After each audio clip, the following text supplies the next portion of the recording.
Welcome back to another video. Today I'm going to present to you guys a question, something that's been going on with me for a while, and it's something that I often wonder about. Is anybody else out there thinking like I do? I take this whole reptile thing, I am so passionate about it, and I'm often getting these crazy ideas that go through my mind, and I act upon them, and I'm taking on challenges and I have projects going on, and it just feels like I am in outer space when it comes to this whole reptile thing.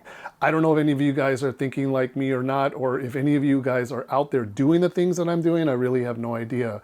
I am going to show you guys an animal here in a minute, but before I introduce this snake and talk about it, I want to give you guys an example. So for me, and I've said this before, reptiles kind of start with geography, with maps, having a clear understanding where animals come from. And if you do look at maps, are you familiar with provinces and quotas and different levels of CITES protection? What appendices do these different species fall under? So I get it, a lot of that stuff is not important to you guys if you're just like your standard hobbyist. But you may never have to learn how to pronounce a name on a map. You may never have to even know the scientific name of your snake. But I do. So in my hand, I'm holding an Xanthic clastolepis, a Moluccan scrub python.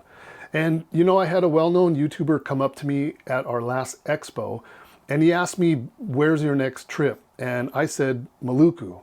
And so the guy got a puzzled expression on his face, and he replied, where the hell is that? In Malaysia? So someday, that famous YouTuber might be holding one of these snakes in a video and tell you, these are my favorite pythons. But that guy doesn't think like me either. So here's a hypothetical question, or maybe it isn't hypothetical and maybe you get a video update soon, but this is how I think. So this python species comes from here in the province of Maluku. And the province of Maluku is actually massive, and it even overlaps into two biogeographical zones. And within the province of Maluku, there's actually 4 species of scrub pythons that occur in this province: Halmahera, Ambon or Saram, Tanimbar, and Aru. So I found another scrub python on another island within this province, which could actually prove to be something new, but let's just leave it at 4 species for now. So here we go again with the way I think.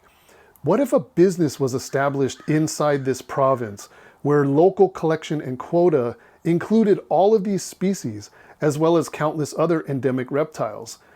Would the business owner or partner be able to freely travel inside this province to study and even collect animals for the reptile trade? How many legal local suppliers are inside this province? How many exporters in Indonesia fight over the small quota issued to these local suppliers? What are the national export quotas for these species in Indonesia? So as you can see, there's so much to think about. There's so many different strategies. There's so many different angles. And it brings me back to the title of this video. Does anybody else think like me? I'm not sure if there's anybody else out there, but you guys should be glad that there is one person out there thinking like me, because I have a lot of crazy ideas. So all of that being said, I want to return back to the documentary idea that I presented to you guys in last week's video. I got a lot of very interesting responses to it. It sounds like there's quite a few people that are interested in the project. So basically it goes like this. We want to go to Maluku province, and we are going to travel with somebody that's licensed, and we are hoping to gain access to Halmahera, Ambon, Saram, Tanimbar, and Aru. And we're going to do our best to document a lot of the different species of scrub pythons that occur there, also different localities. But it's very, very interesting to me. And there's even something even a little bit more that I didn't mention so much in last week's video. I'm curious why xanthism occurs so commonly in the different animals, the 3 different species, even maybe 4 different species, but there is a pattern of xanthism that runs across. It's almost in a horizontal line, and the Moluccans have xanthism, the Tanimbars have xanthism, the Arus have xanthism, and it's just really strange. And as well axanthism. So the animal that I just presented to you is axanthic. Why are there axanthics also occurring in those populations of different species, not just different localities, but different species of scrub pythons? You have the Clastolepis with axanthics. You have the Nauta, which is a tannenbar with axanthics. It's just very strange to me. Whether or not we're able to answer the question of why those occur, why do those color phases occur, is probably something that we wouldn't be able to answer, but it is certainly something very, very interesting to document.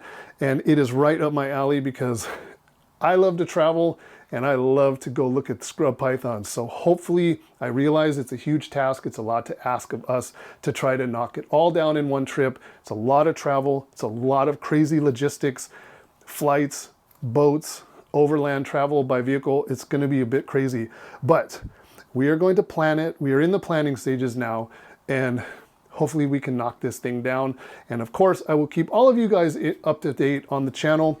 And that is about it. Thank you so much for watching. We'll see you in the next one. Take care, you guys.